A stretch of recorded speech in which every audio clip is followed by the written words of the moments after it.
Hello, hello. Welcome back to the She Interviews. I'm here today with Jamie Lieberman from Hoboken, New Jersey. What's going on, Jamie? Hello. Awesome, awesome. We have an amazing mom career journey for you today. Jamie is a fierce attorney who now actually is building her own business, helping women, through this journey of building their business with all kinds of great legal education. So I don't even know where to begin because all of it's going to be relevant to us. All of it, all of it, all of it. So Jamie's a mom of two boys, and even through her mom journey, she's managed to figure it all out. And no pressure. I mean, when I say figure it all out, It's right? like, I mean, well, she's making it work. Okay, she's making it look good. She's making it work. So we need to know what Jamie's doing. So how are you doing today, Jamie? I'm good. I'm good. It's snowy here where I am, but I'm good. That's right. I keep forgetting about the snow that I escaped this year when we moved to Florida. So. Yes. Yes. Now, you are in your office in Hoboken, right? I am. Yes, I rent an office space in Hoboken, and it's nice to be able to go to a different place to work. That helps. Yes, absolutely. So, Jamie, now let's just kind of get like the broader picture here. You've been practicing law for how long? 15 years. 15 years, Yes. and you got two boys, age how old Um, again? I have a fourth grader and a first grader. A fourth grader and a first grader. Okay. So both of those things are a lot on their own. Let's figure out how this all comes together. So let's start from the beginning, okay? You were already practicing law when you got pregnant with your first? I was, yeah. So I've been practicing, let's see if my oldest, I would say about 5 or 6 years when I got pregnant with my first. Okay, and you were with a firm? I was actually working for the federal government at the time. Okay, the federal government. Okay. Yes. So what was life like at that point? Like did you love, like, why did you go into law? Oh my gosh, that's a great question. Yeah. I never thought I was going to be a lawyer. I actually had an entire career prior to going to law school, if you can believe it. I worked at first in the .com world, which was clearly ages me. I Because was going people to say, you don't, don't even look old enough to be an attorney for 15 years, and now we're yes, adding something on there. So that's right. after the interview, then we need to start talking about what you're eating and what you're putting on your face. Skincare is very important, especially sunscreen. So I worked in the .com world. And then I eventually started working for all of those .coms. As quickly as I started working for them is as quickly as I got laid off. That's just how the world was. It was in the late 90s, and we had the boom and then we had the bust. I then started working for a publishing company, and I ended up staying there until I went to law school in 2002, which is when I started law school. And so I worked in this publishing company, and I worked my way up, and I ended up managing a really large group of people and running the operational side of this publishing company that actually did publishing for venture capitalists. Then 2001 happened, and the .com all busted, unfortunately, in the summer. And then September 11th happened. And it was at that time where I started realizing to myself, like, it might be time to think about going back to school, because I had been out of school 4 years and I was ready to sort of figure out what my next move was, and looking for a new job in that environment. And I just didn't even know what I wanted to do. So I started looking and thinking about potentially going to business school, which just didn't click for me. And then I had a mentor who had said to me, "Hey, have you thought about law school?" And I was like, "Absolutely not. There's just not a chance." But I did eventually start looking into it and realized, oh, law school is not what I thought it was going to be. And my preconceived notions of what it meant to be a lawyer were wrong, even though I realized later after becoming a lawyer, those preconceived notions were wrong. But it turned out to be one of the best decisions I ever made. And I was lucky enough to get a full scholarship to go to law school because I was supporting myself. And I had, no job, no money. Like, I was leaving my job and I wanted to do this full time. So I was able to get a full scholarship and go to law school, which turned out to be one of the best decisions I ever made.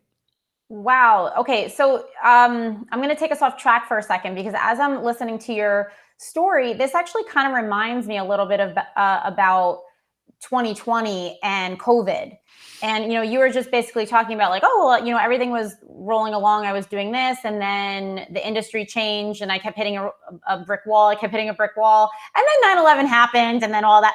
And so that just kind of reminds me of 2020, right? Like everyone was rolling along and then COVID happened. And a lot of us had to just, it forced us, those of us that aren't really open to just kind of like opening up our minds and seeing what's out there, it kind of almost forced a lot of us to do that. And I'm wondering, is that kind of what happened with you, where you were like, oh my gosh, I'm hitting all these brick walls and I need to like kind of start thinking outside the box? Because you initially said like, no, that was off the table, but then you actually like were open to looking at it. So Yeah, it's fair. I mean, I definitely think there's a certain part of my personality that really likes to do new things and try and change. So it's not unnatural for me, or like you could see patterns throughout my life and my career where I'm like, yeah, let me just try that and see what happens. So I'm not opposed to that change, and I'm pretty good at rolling with where things go. And that's actually how I've approached every single aspect of my career.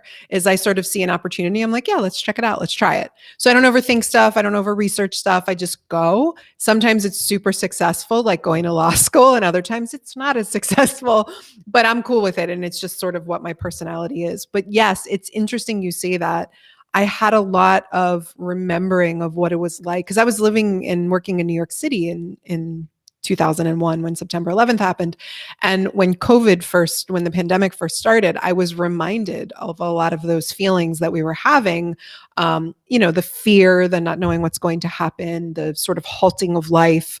Although the halting of life certainly has gone on much longer with COVID than it certainly did after September 11th.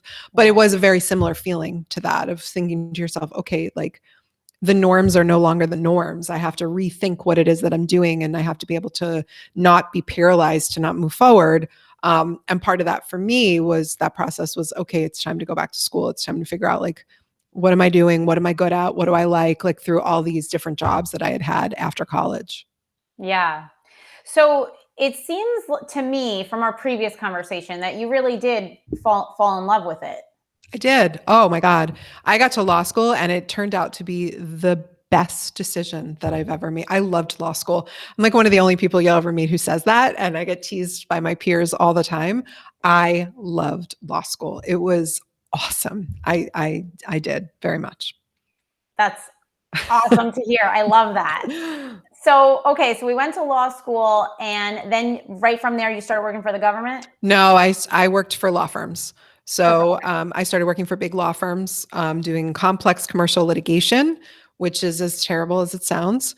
And then it was a wonderful experience insofar as it taught me how to be a lawyer. Because law school does not teach you how to be a lawyer. You have to learn basically in practice. So I had some really wonderful mentors that I worked with. I worked on some really incredible cases, and I got some really cool experience.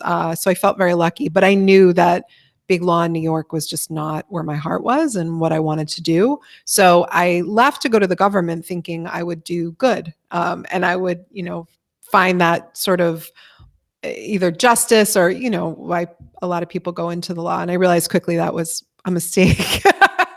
However, Okay. I learned a lot from the government as well. But it didn't give me what I thought it was going to give me. And I had this need to sort of help people and work with people. And I was not in the right environments to be doing that, unfortunately. But it taught me a lot about the practice. It gave me the skills I needed to go out on my own. So I don't regret any of those decisions, but they were sort of taking me to a place so I could be where I wanted to be and figure out what I didn't want so I could figure out what I did want. I love that you said that so much, because one of the things that I find with working with people in general on their journey, but obviously we work with moms here, this frustration that like, oh, I'm trying this, it didn't work. I'm trying this, it didn't work. And there's this like right and wrong mentality.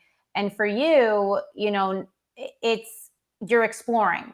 Yeah. And I think that really is at the heart of being an entrepreneur, is being curious and exploring. And it's not what's right and wrong for me. And if I didn't find it, like, oh, I'm lost. Like, who am I? It's more of like, no, I'm being curious. And every step that I take, I am collecting data, Mhm. and it's going to help me to make my next move.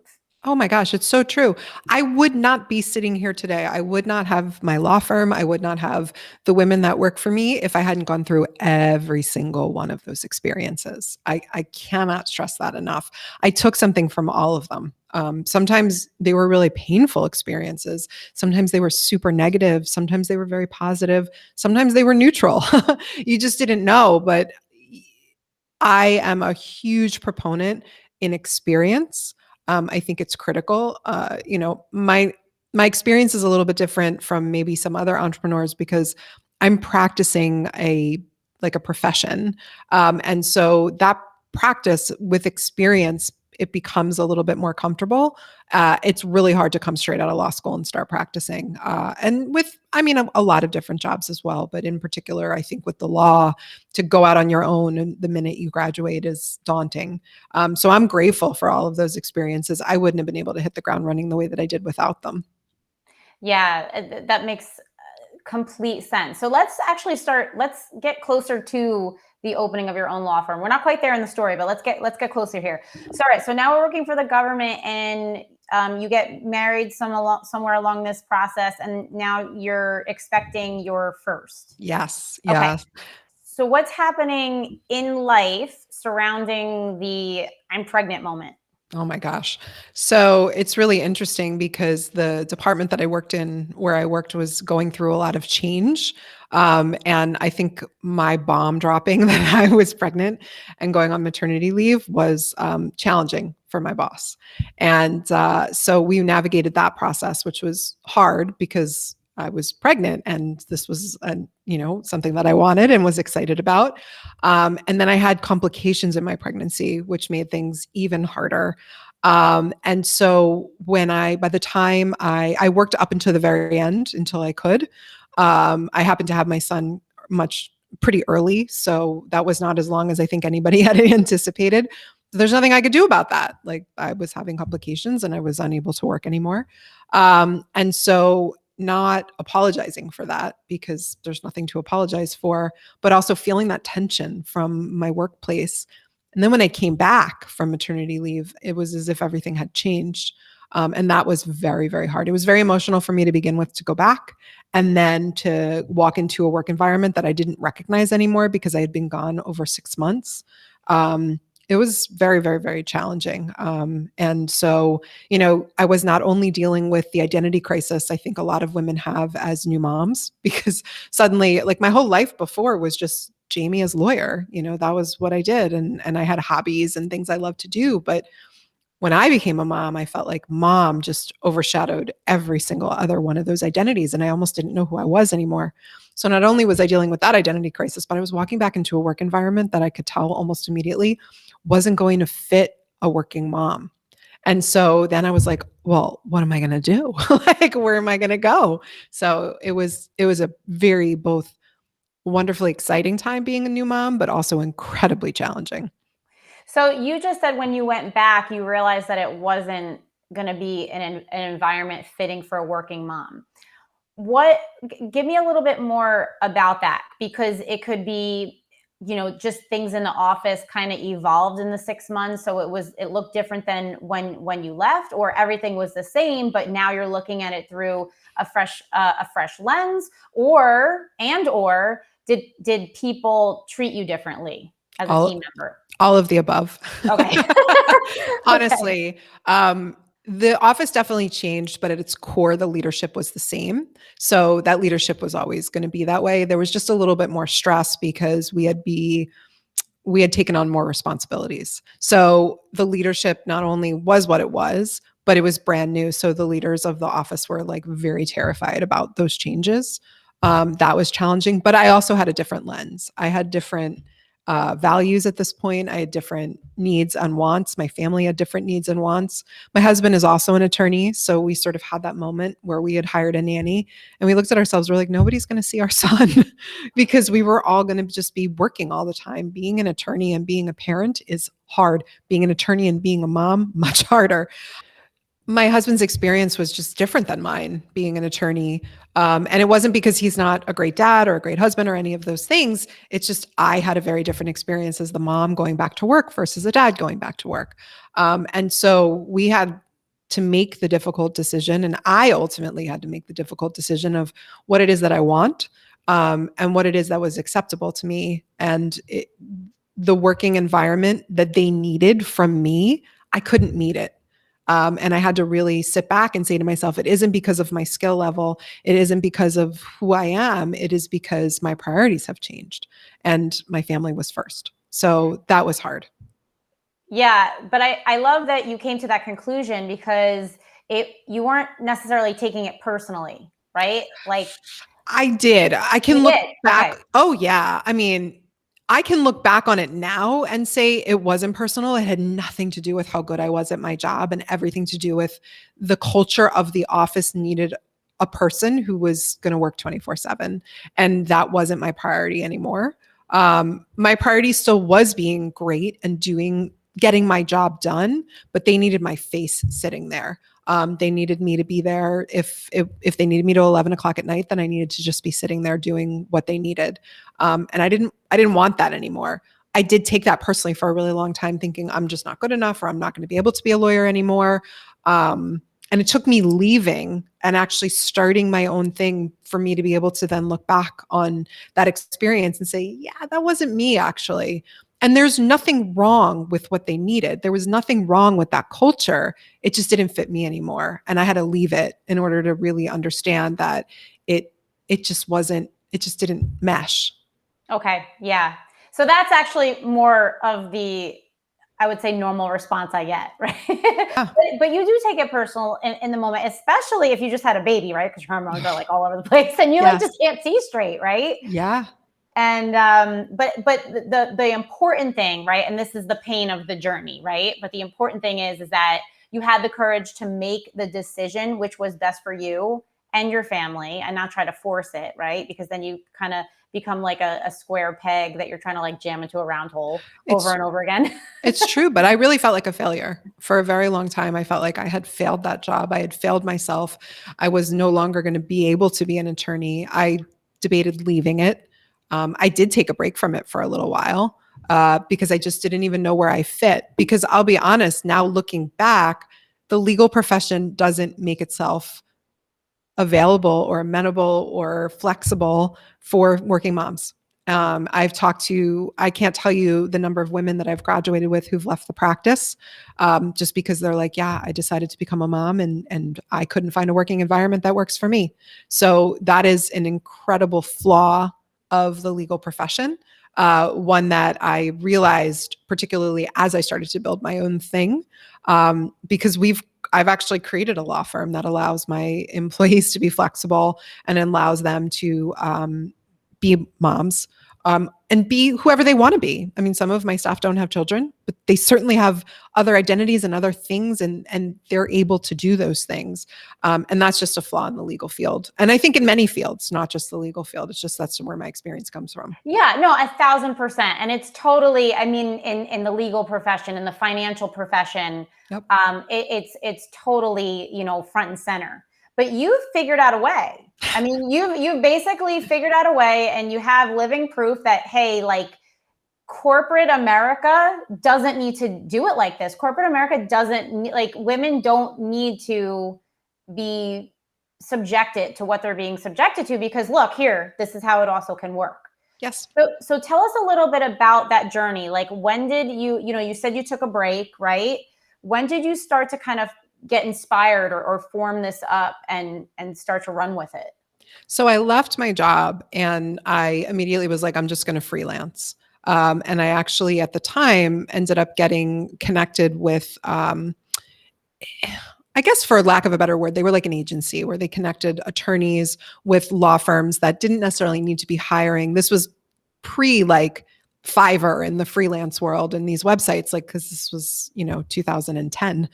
And so I got connected with this like agency, and they were very revolutionary, and they were essentially feeling the same feelings with women who used to work in big law or were like top of their classes and having children, or deciding to sort of opt out of that traditional path, but still wanting to practice. So they were connecting me with clients where I could do one-off legal work and I could pick and choose it.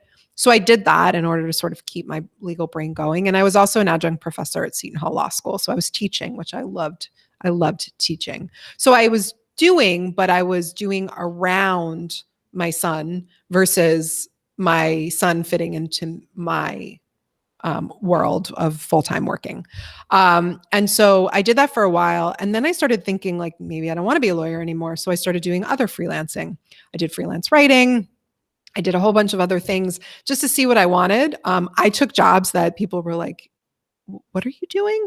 Like I took a VA job, which actually ended up turning out to be what spiraled into everything, right? Just very simple, easy work. And I took it because I was really interested in the industry that it was in. And I thought, let me just do a little bit of side work. I'll make a little bit of money, but I'm going to learn about this industry. And that job springboarded me into everything that I do today. So you never know when you take those jobs or do those things where they're going to lead. No. And so I'm listening to you. It's like, it's amazing. Like, okay, we hit another brick wall. That's okay. Let's get into exploring, right? Exploring mode. Mm-hmm. And what can we learn and where can it take us? Yep. And this is, I talk about this a lot, which I learned from, one of my mentors is you operate in a kind of mindset of faith. Like, mm-hmm. I don't know where this is going to take me. I don't know what I'm learning, but it's going to do something at some point along the way. Right. I have that in everything that I do, in every conversation that I have, in every single person that I meet. I don't even use the word networking. I'm just meeting people. I'm just talking to people. I'm just excited to learn people's stories. And those lead to something amazing almost all the time. And that something amazing, it doesn't necessarily translate into a new client, but it certainly translates into new relationships, in learning something, in seeing something and thinking, I don't want to do that. That's value. So there's value in just knowing and meeting people and trying new things and doing new things. But you have to be able to extricate yourself from situations that don't work quickly. Otherwise, you get stuck in these like really terrible sort of situations. And so I am quick to go into something, but if I realize it's not working, I'm quick to leave it. And so you have to be, if you're going to sort of take the journey as I take it, you have to be able to come and go quickly with knowing what it is that you've learned or knowing what it is that you've wanted from it or whatever the case may be. So that just really means having boundaries. Yeah, no, I love that you said that, right? Because, especially like as women, as moms, like we're providers and we want to give and we want to give and we want to give. So like boundaries, what are those things, right? Yes. So I'm so glad that you said that because, one of the things I say is like there's for every yin, there's a yang, like, yes, explore, but don't get lost in the deep water. Yes. So I'm happy that, thank you for adding that on there because that's important. It really, boundaries are everything. I'm a huge proponent of boundaries. I really, you need them. All right. Fantastic. So let's get back to our story. So now you do the VA and the VA is integral. It helps you spark your idea for your business. How'd that happen? So I started working for a blogging website. So if we backtrack, I had a blog a very, very, very, very long time ago. It was a blog spot. I just did it because I needed a creative outlet because I really like to take pictures and I like to write. And so I wrote a blog about living in New York City. And the blog actually got kind of popular. So people were reading it and it was cool. And nobody made money. Like it was literally just, I needed a creative outlet and I just happened to enjoy writing. And it was, at the time, you could be anonymous. So it was an anonymous blog. Nobody knew it was me. And it was great. It was fun. I stopped it when I got pregnant because I was not fun and living in New York City anymore. I was pregnant and I didn't really want to write about my kids or anything like that or being pregnant or that journey. So I stopped blogging. But what I realized when I left my job was the blogging community had changed a lot over the years from when I was writing my New York blog spot to where it was in 2011, 2012. People are starting to make a little bit of money. So I started freelance writing for a mom blog just to sort of feel it out. That turned into this VA job where they said, hey, we know somebody who's looking for, some assistant work and maybe you'd find it interesting because I know you're really interested in how blogs work. So I went to work for this company and this company was a company that ran conferences for bloggers. And they were one of the first. And so I started doing some work for them. And I eventually ended up, the woman who ran it, the company doesn't exist anymore. It's since shut down. But the woman who ran it was like, you're not kind of my typical VA. Like, who are you? What's going on with you? And that's when I was like, yeah, I'm actually a lawyer and I do practice, but I'm really interested in this business. And I think there's something here from a business perspective. And she was like, whoa, I need you to run all the operations for my conferences. And I actually need a ton of legal help. Will you help me? Because she had had nothing in place. She had no terms and conditions. She had no speaker agreement. She had no sponsor agreement. Like everything was a mess.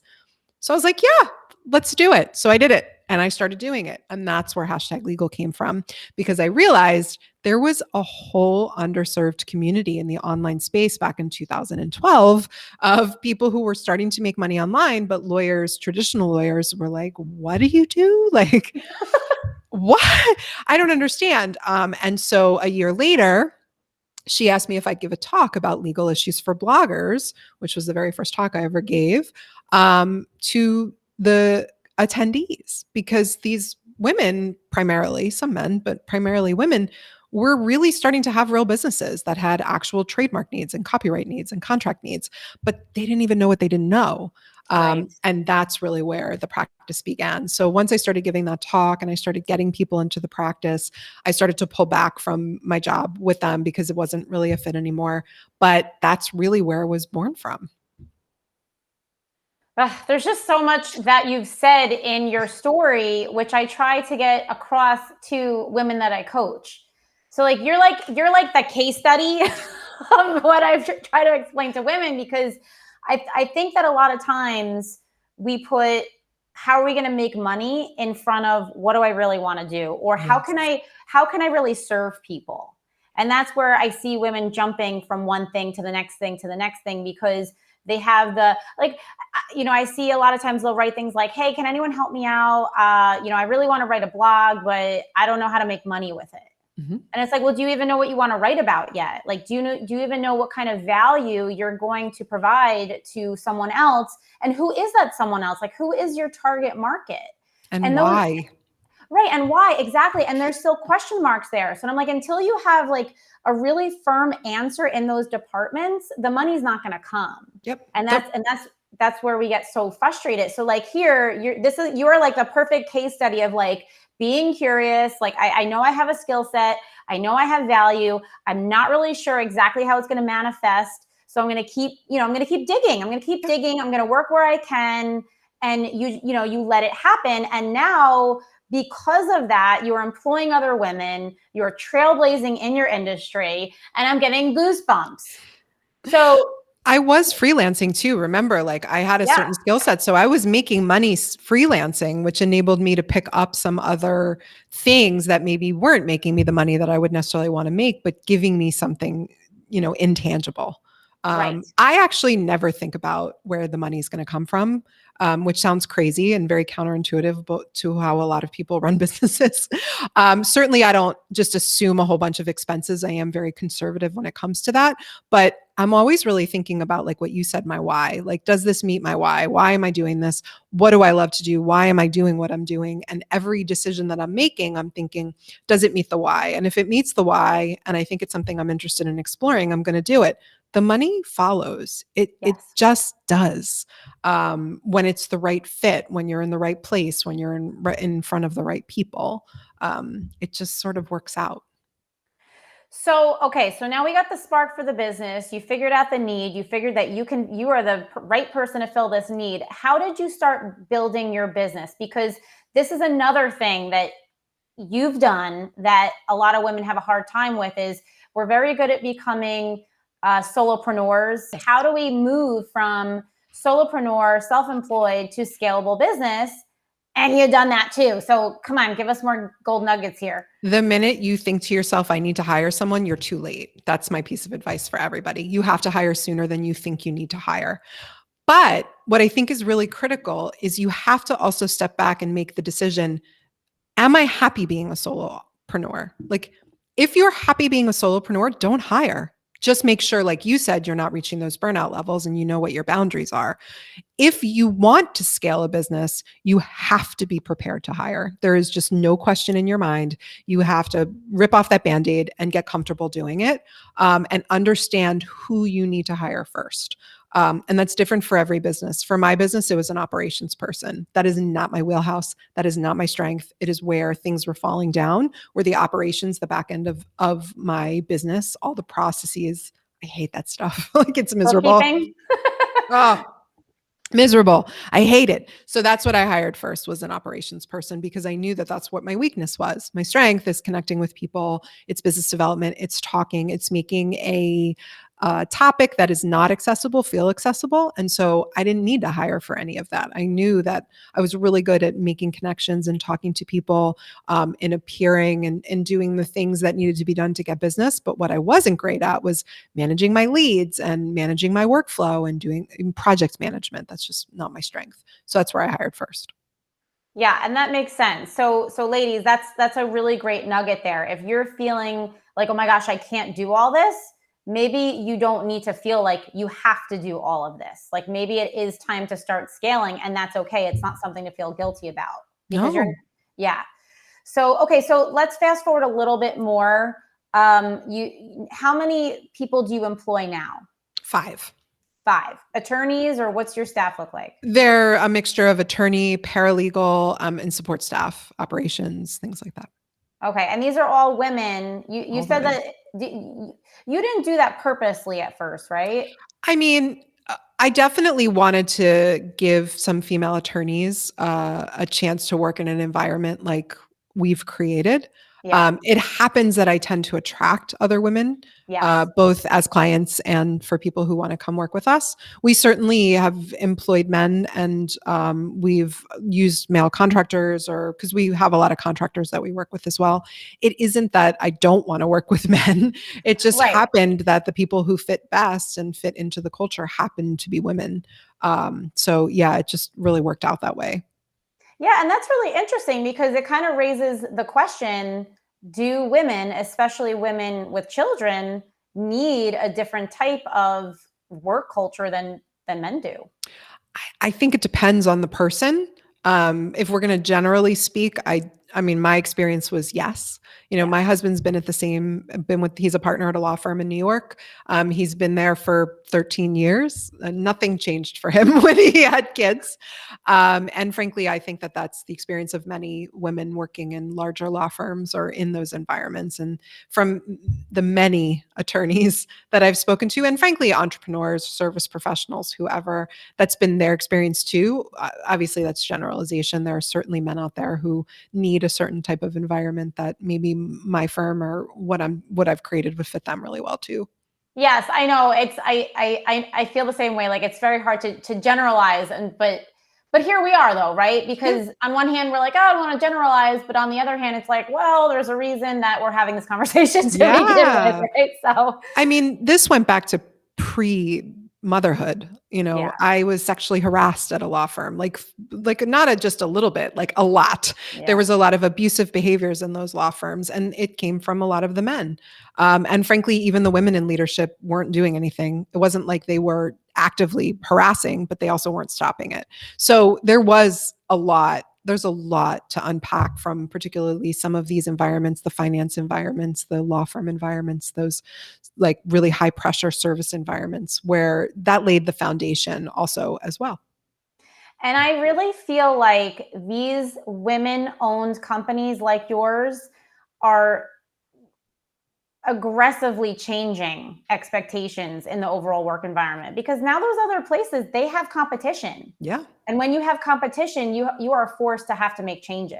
It's true. I mean, there are certain things I can't compete on. I can't pay as much as a huge law firm in New York, but I will tell you that attracting talent isn't hard because a lot of people aren't just looking for the dollars. If you're looking for pure dollars, you're never going to come work for me.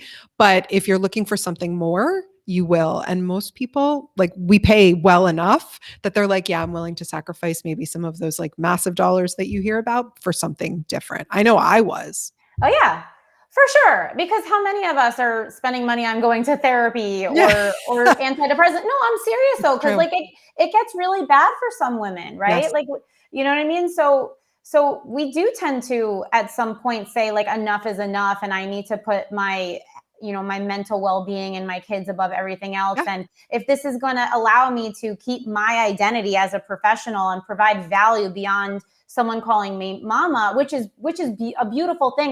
Whenever I say that, I never want to take away from that very, very important job, but that doesn't mean the other part of us goes away. That's right. Yes, I totally agree. And one of the biggest things that I hear in these interviews when I ask, like, what is some advice, which I'm about to ask you in a second, but like, what is some advice that you would give to our moms? I would say so far, 8 out of 10 times, it's been about self-care.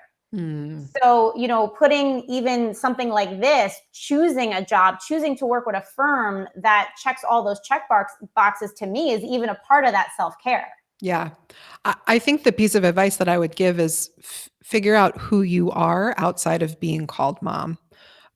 It can be, your identity certainly is multifaceted. And I say this to my friends who are stay-at-home moms as well. I was like, you have to have something outside of just mom. Because if you don't have something, whatever that is, it does not have to be a job. It can be a hobby. It can be something that you love. It can be a skill that you're learning. It can be whatever the case may be. You have to, I believe, figure out who you are, all of you, the 3D model of you. And once you start to figure out who you are, and for me, that takes experiences. For me to figure out who I was, what my values are, what I wanted, I had to learn that through experience. I'm not going to learn it through just talking. I'm going to learn it by doing, because I'm going to feel something and I'm going to say, I don't like that feeling, or I love that feeling. Like, how can I find that more? Where do I find that joy from? That's really the piece of advice that I have, is figure out who you are, what you love, what you want, what your why is. And I did that by doing.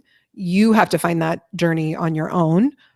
For some people, it's reading a lot of books, it's journaling, it's talking to a therapist, for whatever the case may be. It may be multiple things. But once you find that why, it's very easy to fit the other things around that, and to find time for many things and to know who you are. It certainly brings, I think, a lot more joy. Nugget after nugget, guys. You can collect all of those and bring them to the bank. Jamie, this has been such a pleasure. So guys, listen, Jamie is #legal. She is available to help you out if you're starting a business. If you already have a business, you don't even know what you don't know yet, she will tell you what you don't know. I'm going to leave some information on how you can get in contact with her. She also has an awesome podcast, which is called The Fearless Business Podcast. The Fearless Business Podcast. And where can we find that? Anywhere you find podcasts, also fearlessbusinesspodcast.com. There you have it. Okay. So we'll leave you some contact information, a little bit more info, and wherever we post this interview. So I encourage you to reach out to Jamie. Jamie, thank you so much for your time and all of the wisdom that you've shared with us. I really, truly appreciate it. Thank you. All right, guys, we will see you next time on the She Interviews.